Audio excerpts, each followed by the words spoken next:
ಯೇಸು ಕ್ರಿಸ್ತನ ಉನ್ನತವಾದಂಥ ನಾಮದಲ್ಲಿ ನಿಮ್ಮೆಲ್ಲರಿಗೂ ನಮ್ಮ ಜೀಸಸ್ ಲವ್ಸ್ ಪ್ರೇಯರ್ ಮಿನಿಸ್ಟ್ರೀಸ್ ಮೂಲಕ ವಂದನೆಗಳನ್ನ ಸಲ್ಲಿಸ್ತಾ ಇದ್ದೇನೆ.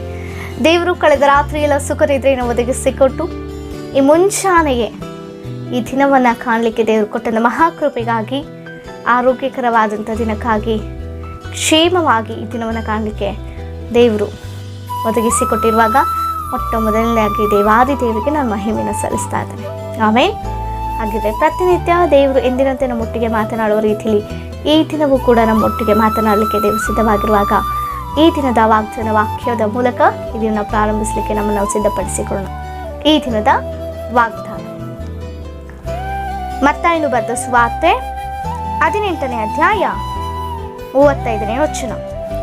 ನಿಮ್ಮಲ್ಲಿ ಪ್ರತಿಯೊಬ್ಬನು ತನ್ನ ಸಹೋದರನಿಗೆ ಮನಪೂರ್ವಕವಾಗಿ ಕ್ಷಮಿಸದೆ ಹೋದರೆ ಪರಲೋಕದಲ್ಲಿರುವ ನನ್ನ ತಂದೆಯೂ ನಿಮಗೆ ಹಾಗೆಯೇ ಮಾಡುವನು ಅಂದನು.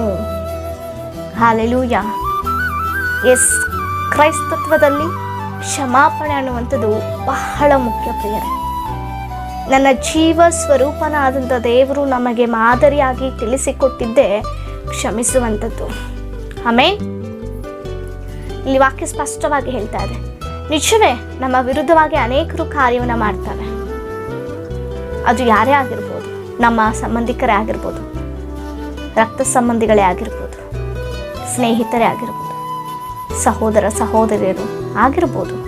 ಆದರೆ ದೇವರು ಹೇಳ್ತಾ ಇದ್ದಾರೆ, ನಿನ್ನ ಸಹೋದರನನ್ನ, ಅದು ಆಧ್ಯಾತ್ಮಿಕವಾಗಿ ಸಹೋದರರಾಗಿರ್ಬೋದು ಅಥವಾ ಒಡ ಹುಟ್ಟಿದವರೇ ಆಗಿರ್ಬೋದು, ನಾವು ನಮಗೆ ವಿರುದ್ಧವಾಗಿ ಅವ್ರು ಮಾಡಿದಾಗ್ಯೂ ಅಥವಾ ನಾವು ಅವರ ವಿರುದ್ಧವಾಗಿ ಮಾಡಿದಾಗ್ಯೂ ನಾವು ಕ್ಷಮಿಸದೆ, ಮನಪೂರ್ವಕವಾಗಿ ಕ್ಷಮಿಸದೆ ಹೋದರೆ, ನಾವು ವಿರುದ್ಧವಾಗಿ ಏನೇ ತಪ್ಪುಗಳು ಮಾಡಿದರೂ ಕೂಡ ಪರಲೋಕದ ತಂದೆ ಬಳಿ ನಾವು ಕ್ಷಮಾಪಣೆ ಕೇಳಿದ್ರೆ ನಮ್ಮ ತಂದೆಯೂ ನಮ್ಮನ್ನು ಕ್ಷಮಿಸೋದಿಲ್ಲ. ನಿಜವೇ ದೇವರು ಕ್ಷಮಾಪೂರ್ಣನು. ಆದರೆ ನಾವು ಯಾವ ರೀತಿ ನಮ್ಮ ಜೀವನದಲ್ಲಿ ನಡೆದುಕೊಳ್ತೇವೋ ಅದೇ ರೀತಿಯಲ್ಲಿ ನಾವು ಅದರ ಪ್ರತಿಫಲವನ್ನು ಹೊಂದಿಕೊಳ್ತೇವೆ. ಅನೇಕ ಸಂದರ್ಭದಲ್ಲಿ ನಾವು ಕ್ಷಮಿಸಿದ್ದೇವೆಂಬುದಾಗಿ ಹೇಳ್ತೇವೆ, ಆದರೆ ಮನಪೂರ್ವಕವಾಗಿ ಕ್ಷಮಿಸೋದಿಲ್ಲ. ಬರೀ ನಾಮ ಕ್ರೈಸ್ತಕ್ಕಾಗಿ ಮಾತ್ರವೇ ಆ ಕ್ಷಮಾಪಣೆ ಅಂತ ನಾವು ಕ್ರೈಸ್ತರು, ನಾವು ಕ್ಷಮಿಸುವವರು ಎಂಬುದಾಗಿ ಹೇಳಿಕೊಳ್ಳಲಿಕ್ಕೆ ಮಾತ್ರವೇ ಕ್ಷಮಿಸುವಂಥವ್ರು ಅನೇಕರಿದ್ದಾರೆ ಪ್ರಿಯರೇ. ಆ ರೀತಿಯಾಗಿ ನಮ್ಮಲ್ಲಿ ಯಾರು ಇದ್ದರೆ ದುಬಾರಿ ಜ್ಞಾಪಿಸಿಕೊಳ್ಳೋಣ. ಕ್ಷಮಿಸಿದ್ರೆ ಪ್ರಿಯರೇ, ದೇವರು ನಮ್ಮ ಪಾಪಗಳನ್ನು, ನಮ್ಮ ತಪ್ಪುಗಳನ್ನು ಕ್ಷಮಿಸಿದ್ರೆ ಆತನು ಮತ್ತೆಂದಿಗೂ ಕೂಡ ಅದರ ಜ್ಞಾಪಕ ಮಾಡಿಕೊಳ್ಳೋದೇ ಇಲ್ಲ ಎಂಬುದಾಗಿ ವಾಕ್ಯ ಹೇಳ್ತಾ ಇದೆ. ಆದರೆ ಮನುಷ್ಯರಾದಂಥ ನಾವು ಕ್ಷಮಿಸಿದ್ರೆ ಮತ್ತೊಂದು ಸಂದರ್ಭದಲ್ಲಿ ಏನೋ ಒಂದು ಮನಸ್ತಾಪ ಬಂದಾಗ ಹಿಂದೆ ನಡೆದಿದ್ದೆಲ್ಲವನ್ನು ಹೇಳ್ತಾ ಮತ್ತೆ ಇನ್ನು ಮನಸ್ತಾಪಕ್ಕೆ ಗುರಿ ಮಾಡ್ಕೊಂಡು ಹೋಗ್ತೇವೆ. ಇದೆಲ್ಲ ನಿಜವಾದ ಕ್ಷಮಾಪಣೆಯ ಮನಪೂರ್ವಕವಾದ ಕ್ಷಮಾಪಣೆ ಅಂದರೆ ಅವರು ಮಾಡಿದ್ದೆಲ್ಲವನ್ನ ಮರೆತು ಬಿಡುವಂಥದ್ದೇ ಕ್ಷಮಾಪಣೆ. ನೀನು ನಿಜವಾಗಿ ಅವನ್ನ ಪ್ರೀತಿಸೋದೆ ಆದರೆ, ನಿನ್ನ ಸಹೋದರರನ್ನ, ನೀನು ಯಾರನ್ನೇ, ನಿನ್ನ ವೈರಿಯನ್ನೇ ಪ್ರೀತಿಸೋದೇ ಆದರೆ ಅವರು ಮಾಡಿದಂಥ ತಪ್ಪನ್ನು ಮತ್ತೆ ಮತ್ತೆ ಎತ್ತಿ ಎತ್ತಿ ಮಾತನಾಡೋದಿಲ್ಲ. ಇದು ನಿಜವಾದ ಕ್ಷಮಾಪಣೆ ಅಲ್ಲವೇ ಅಲ್ಲ. ನಾವು ಭ್ರಮೆ ಪಡ್ತಾ ಇರ್ಬೋದೇನೋ, ನಾನು ಕ್ಷಮಿಸಿದ್ದೀನಿ ಅಂತ ಹೇಳಿ ಮತ್ತೊಂದು ಯಾವುದೋ ಒಂದು ಸಂದರ್ಭದಲ್ಲಿ ಏನೋ ಒಂದು ಮಾತಿಗೋ ಒಂದು ಮಿಸ್ಅಂಡರ್ಸ್ಟ್ಯಾಂಡಿಂಗ್ ಆಗಿಯೋ ಮಾತುಗಳು ಬಂದಾಗ ಹಿಂದೆ ನಡೆದದ್ದೆಲ್ಲವನ್ನು ಆವತ್ತು ಹಾಗೆ ಮಾಡಿದೆ, ಇವತ್ತು ಹೀಗೆ ಮಾಡಿದೆ, ಆವತ್ತು ಹಂಗೆ ಮಾತಾಡಿದೆ ಅಂತ ಮಾತನಾಡುವಂಥದ್ದು. ನೀನು ನಿಜವಾಗಿ ಕ್ಷಮಿಸೋದೇ ಆದರೆ ಅಂಥ ಮಾತುಗಳನ್ನು ನೀನು ಮಾತನಾಡೋದಿಲ್ಲ, ಅದನ್ನು ಕ್ಷಮಿಸಿ ಅಲ್ಲಿಗೆ ಬಿಟ್ಟು ನೀನು ಮರೆತು ಹೋಗ್ತೀಯ. ದೇವರು ಅದೇ ಹೇಳ್ತಾ ಇದ್ದಾರೆ. ನಿಜವಾಗಿ ಒಂದು ಬಾರಿ ಆಲೋಚನೆ ಮಾಡೋಣ, ನಮ್ಮ ತಪ್ಪುಗಳನ್ನ ದೇವರು ಕ್ಷಮಿಸಿ ಮತ್ತೆ ಪದೇ ಪದೇ ನಾವು ದೇವರ ವಿರುದ್ಧವಾಗಿ ಕಾರ್ಯವನ್ನು ಮಾಡುವಾಗ ಮನಪೂರ್ವಕವಾಗಿ ದೇವರು ಕ್ಷಮಿಸದೆ ಹೋದರೆ ಮತ್ತೆ ಮತ್ತೆ ತಿರುಗಿ ಮನುಷ್ಯರ ರೀತಿಯಲ್ಲಿ ದೇವರು ನಡೆದುಕೊಂಡ್ರೆ ನಮ್ಮ ಪರಿಸ್ಥಿತಿ ಯಾವ ರೀತಿ ಇರುತ್ತೆ. ಆದರೆ ದೇವರು ಆ ರೀತಿ ಅಲ್ಲ, ಮನುಷ್ಯರ ರೀತಿ ಅಲ್ಲವೇ ಅಲ್ಲ. ನನ್ನ ದೇವರು ಒಂದು ಬಾರಿ ಕ್ಷಮಿಸಿದ್ರೆ ಅದನ್ನು ಮರೆತು ಬಿಡುವಂಥ ದೇವರು. ಅದೇ ರೀತಿಯಲ್ಲಿ ದೇವರು ಕೂಡ ಹೇಳ್ಕೊಡ್ತಾ ಇದ್ದಾರೆ, ನನ್ನ ಮನಸ್ತತ್ವದ ರೀತಿಯಲ್ಲಿ ನೀವು ನಡೀರಿ ಎಂಬುದಾಗಿ. ಹೇಳಿಕೊಳ್ಳಲಿಕ್ಕೆ ಮಾತ್ರವೇ ಕ್ಷಮಿಸಿದ್ದೀವಿ ಅಂತ ಹೇಳ್ತಾರೆ ಅಷ್ಟೇ, ಮಾಡೋದೆಲ್ಲವನ್ನ ಮಾಡ್ತಾ ಇರ್ತಾರೆ. ಇಲ್ಲಿ ಕ್ಷಮಿಸಿದೀವಿ ಅಂತ ಹೇಳಿ ಮತ್ತೆ ಇನ್ನೊಂದು ಕಡೆ ಅವರು ಯಾರನ್ನ ಕ್ಷಮಿಸಿದೀವಿ ಅಂತ ಹೇಳಿದಾರೋ ಅವರ ಬಗ್ಗೆನೇ ಕೆಟ್ಟದಾಗಿ ಇನ್ನೊಬ್ಬರಿಗೆ ಹೇಳ್ತಾ ಇರ್ತಾರೆ, ವಿರುದ್ಧವಾಗಿ ಮತ್ತೊಬ್ಬರಿಗೆ. ಅದೆಲ್ಲ ನಿಜವಾದ ಕ್ಷಮಾಪಣೆ. ಕ್ಷಮಿಸಿದೀವಿ ಅಂತ ಹೇಳಿ ಮತ್ತೆ ಮತ್ತೆ ಚುಚ್ಚಿ ಚುಚ್ಚಿ ಮಾತನಾಡುವಂಥದ್ದಲ್ಲ ನಿಜವಾದ ಕ್ಷಮಾಪಣೆ. ಪೇತ್ರನೊಂದು ಬಾರಿ ಬಂದು ದೇವರ ಸಮ್ಮುಖದಲ್ಲಿ ಕೇಳ್ತಾರೆ, ಅಪ್ಪ ನಾನು 7 ಬಾರಿ ಕ್ಷಮಿಸಿದ್ರೆ ಸಾಕಾ ನನ್ನ ಸಹೋದರನ ಅಂಬುದಾಗಿ. ಇಲ್ಲ, 7 ಬಾರಿ ಮಾತ್ರವಲ್ಲ. ದೇವರು ಹೇಳ್ತಾ ಇದ್ದಾರೆ ಪೇತ್ರನಿಗೆ, ಪೇತ್ರನೇ 7 ಬಾರಿ ಮಾತ್ರವಲ್ಲ, ನನ್ನ ಸಹೋದರನ ಯಾರೇ ಆಗಿರಬಹುದು, ನನ್ನ ಬಳಿ ಕ್ಷಮಾಪಣೆ ಕೇಳುವಾಗಲೋ ಅಥವಾ ನಿನ್ನ ಮನಸ್ಸಿಗೆ ಕ್ಷಮಿಸಬೇಕೆಂಬುದಾಗಿ ಅನಿಸುವಾಗಲೋ 70 ಬಾರಿ ನೀನು ಕ್ಷಮಿಸಬೇಕೆಂಬುದಾಗಿ. 70 ಬಾರಿ ಅಂದರೆ ಕೌಂಟ್ ಮಾಡುವಂಥದ್ದಲ್ಲ. 70 ಬಾರಿ ಅಂತ ಹೇಳುತ್ತಾದ್ರೆ ಆತನು ಬದುಕಿರೋವರೆಗೂ ಕೂಡ ಆತನು ಕ್ಷಮಿಸ್ತಲೇ ಇರಬೇಕು. ಎಸ್, ಕ್ಷಮಾಪಣೆ ಕೇಳೋ ಖಂಡಿತ ನಾವು ಕ್ಷಮಿಸಬೇಕು ಪ್ರಿಯರೇ.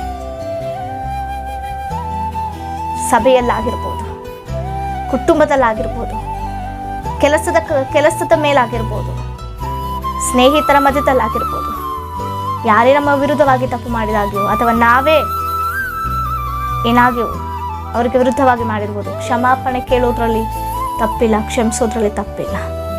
ಕ್ಷಮಿಸಬೇಕು.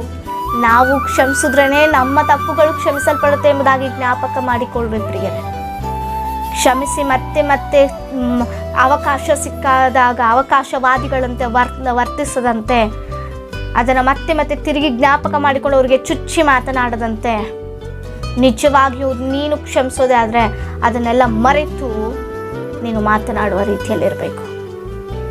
ಅದನ್ನೆಲ್ಲ ಮತ್ತೆ ಹಿಂದೆ ನಡೆದು ಜ್ಞಾಪಕ ಮಾಡಿಕೊಳ್ಬಾರ್ದು. ಆಮೇನ್. ಆ ರೀತಿಯಾಗಿದ್ದರೆ ಮಾತ್ರವೇ ದೇವರು ಮನಪೂರ್ವಕವಾಗಿ ನಾವು ದೇವರ ಮೂಲಕ ಕ್ಷಮಾಪಣೆ ಹೊಂದಿಕೊಳ್ತೇವೆ. ಹಲ್ಲೆಲೂಯಾ. ಅದು ಕೂಡ ಜ್ಞಾಪಕದಲ್ಲಿ ನಾವು ಇಟ್ಕೊಳ್ಬೇಕು. ಕ್ಷಮಿಸಿದ್ದೇವೆ ಅಂತ ಹೇಳಿ ನಾಮಕಾರ್ಥಕ್ಕಾಗಿ ಕ್ಷಮಿಸದೆ ನಿಜವಾಗಿ ಪ್ರೀತಿ ಉಳ್ಳವರಾಗಿ ಕ್ಷಮಿಸ್ರಿ. ಪ್ರೀತಿಯು ಅನೇಕ ಪಾಪಗಳನ್ನು ಮುಚ್ಚುತ್ತದೆ ಎಂಬುದಾಗಿ ಹೇಳ್ತಾ ಇದೆ. ನೀನು ನಿಜವಾಗಿಯೂ ನಿನ್ನ ಸಹೋದರನೋ, ನಿನ್ನ ಸ್ನೇಹಿತನೋ, ನಿನ್ನ ವೈರಿಯನೋ ಯಾರೇ ಆಗಿರ್ಬೋದು ಕ್ಷಮಿಸಿದ್ರೆ ಅವರು ಮಾಡಿದ ಮಿಸ್ಟೇಕ್ಸ್ಗಳು ಏನೇ ಆಗಿರ್ಬೋದು, ನಮಗೆ ಹಾನಿಯ ರೀತಿಯಲ್ಲೇ ಇರ್ಬೋದು, ಅದನ್ನು ಮುಚ್ಚಿಡುವಂಥದ್ದೇ ದೇವರಿಗೆ ಇಷ್ಟವಾದ ಒಂದು ಸಂಗತಿ.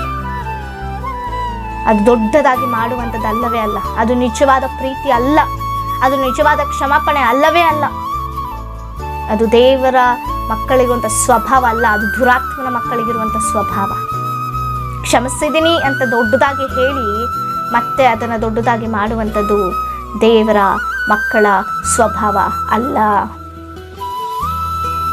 ಮತ್ತೆ ಎತ್ತಿ ಎತ್ತಿ ಹೇಳುವಂಥದ್ದಲ್ಲ. ಮತ್ತೆ ಒಂದಾಗಬೇಕು, ಪ್ರೀತಿಸಬೇಕು, ಮೊದಲಿಗಿಂತ ಇನ್ನೂ ಐಕ್ಯವಾಗಿರಬೇಕು.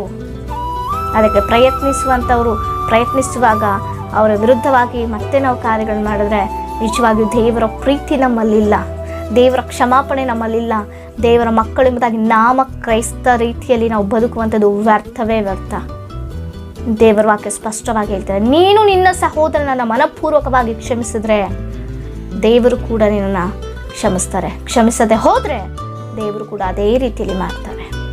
ಜ್ಞಾಪಿಸಿಕೊಳ್ಳೋಣ ನಮ್ಮ ಪರಿಸ್ಥಿತಿ ಯಾವ ರೀತಿ ಇದೆ ಎಂಬುದಾಗಿ. ನಿಜವಾಗಿಯೂ ಮನಪೂರ್ವಕವಾಗಿ ಕ್ಷಮಿಸೋಣ. ದೇವರಿಂದ ಅದೇ ರೀತಿ ಕ್ಷಮಾಪಣೆ ಹೊಂದಿಕೊಳ್ಳೋಣ. ಆಮೇನ್. ನಮ್ಮ ಪರಿಸ್ಥಿತಿಗಳೇನೇ ಇರ್ಬೋದು ಕಮೆಂಟ್ಗಳ ಮೂಲಕ ತಿಳಿಸಿಕೊಡಿ. ನಾವು ಪ್ರಾರ್ಥನೆ ಮಾಡುವುದಾಗಿದ್ದೇವೆ. ಪ್ರಾರ್ಥಿಸಿಕೊಳ್ಳೋಣ. ಪರಿಶುದ್ಧನಾದ ದೇವರೇ, ಈ ವಾಗ್ದಾನ ಕೇಳಿದ ಪ್ರತಿಯೊಬ್ಬರನ್ನ ಎಚ್ಚರಿಸಿದಕ್ಕಾಗಿ ಸ್ತೋತ್ರ. ಎಲ್ಲರನ್ನ ಎಚ್ಚರಿಸಿದಕ್ಕಾಗಿ ಸ್ತೋತ್ರ. ನಿಜವಾದ ಕ್ಷಮಾಪಣೆ ಕೊಡುವವರಾಗಿ ನಾ ಪ್ರೀತಿಯ ತೋರ್ಪಡಿಸುವಂಥ ಮಕ್ಕಳಾಗಿರುವಂತೆ ಕೃಪೆ ಮಾಡಿಕೊಡಿ. ಯೇಸುವಿನ ನಾಮದಲ್ಲಿ ಬೇಡಿ ಹೊಂದಿದ್ದೇವೆ ಜೀವಳ ಪರಲೋಕದ ತಂದೆಗೆ. ಆಮೇನ್. Praise the lord.